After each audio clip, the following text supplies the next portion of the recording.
নমস্কার সমস্ত দর্শক বন্ধুদেরকে এসটি মর্নিং চ্যানেলে আপনাদের স্বাগত। জন্মাষ্টমীর মাহাত্ম্য কি সে বিষয়ে আসুন জেনে নিই।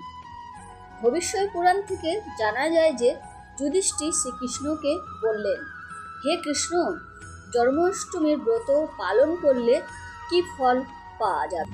গোবিন্দ বললেন, এই জন্মাষ্টমীর ব্রত যে পালন করবে তার পুনর্জন্ম কখনোই হবে না। যার সন্তান নেই সন্তান প্রাপ্তি হবে, রোগ ব্যাধি থেকে মুক্তি পাবে, চিত্রগুপ্তের খাতায় যত পাপ লেখা আছে সমস্ত পাপ মুছে যাবে এবং বৈকুণ্ঠ ধামে গমন করবেন। পঞ্জিকা অনুযায়ী জানা যায় যে এবছর মানে 2024-এ জন্মাষ্টমীর ব্রত একদম আলাদা। তার কারণ এটি 5250তম জন্মোৎসব।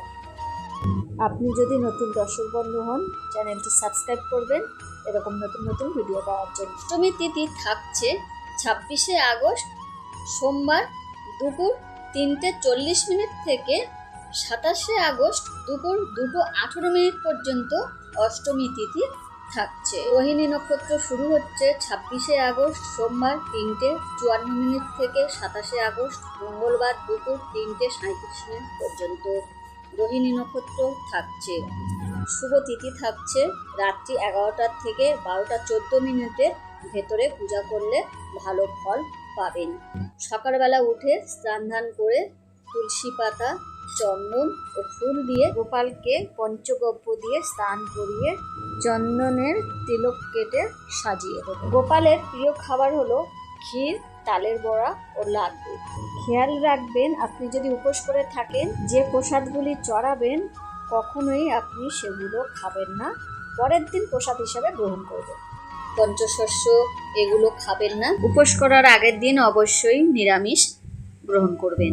আপনি যদি এই উপোস না করতে পারেন, শাস্ত্র মতে ফল জল খেয়ে আপনি এই উপোস করতে পারেন। হে কৃষ্ণ করুণা সিন্ধু দীনবন্ধু জগৎপতে গোপেশ্বর গোপিকাকান্ত রাধাকান্ত নমস্তুতে। সকল দেবতা স্মরণ করে প্রণাম করবেন। আপনার সংসারে যদি কোনো অর্থ বা কোনো অসুবিধা যদি থেকে থাকে, জন্মাষ্টমীর ব্রত পালন করে গরিব দুঃখী বা কোনো বৈষ্ণবকে অবশ্যই দান করবেন। ভালো লাগলে একটি লাইক করবেন। অনুরোধ, গোপালকে যদি ভালোবেসে থাকেন কমেন্ট বক্সে রাধে রাধে লিখতে ভুলবেন না।